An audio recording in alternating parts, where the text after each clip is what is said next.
The Pirates of the Caribbean franchise is a prime example of Hollywood's tendency to take a great idea and stretch it until the seams burst.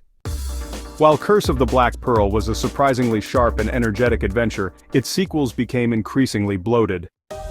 At World's End, the third installment is a film that mistakes confusion for complexity, excess for excitement, and spectacle for storytelling.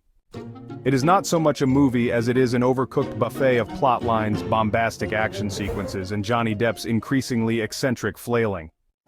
At a daunting runtime of 168 minutes, At World's End attempts to juggle so many subplots that it feels less like a narrative and more like a fever dream produced by a screenwriter, trapped in a hall of mirrors.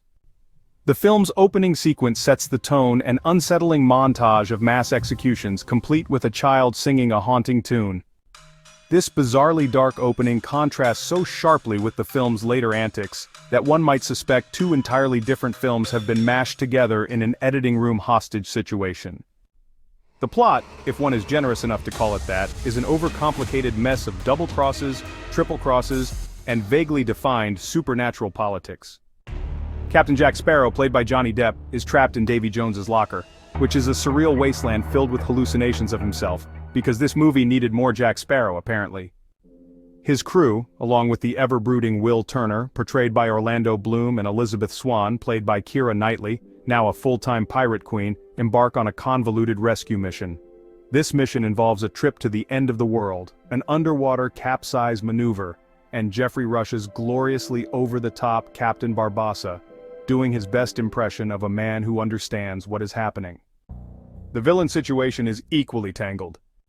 Davy Jones, portrayed by Bill Nighy, remains the best part of the movie, largely due to Nighy's ability to convey existential dread beneath layers of CGI tentacles.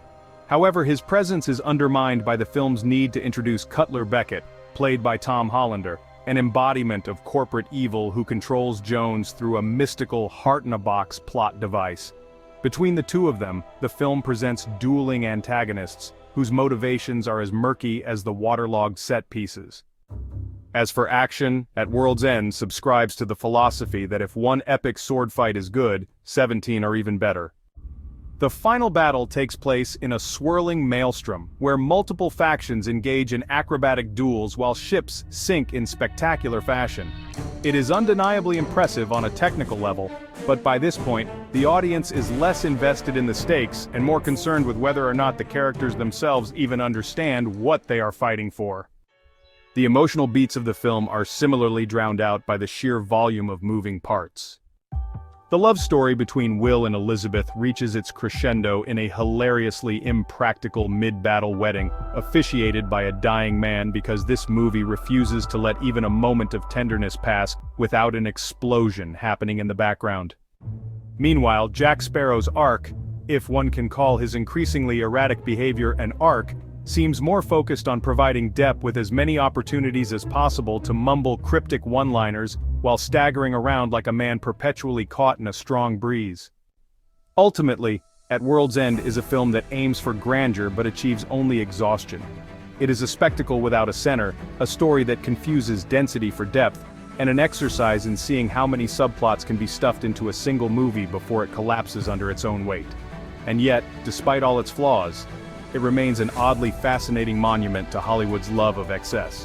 It may not be a good movie, but it is certainly a movie that exists. And sometimes, that's enough.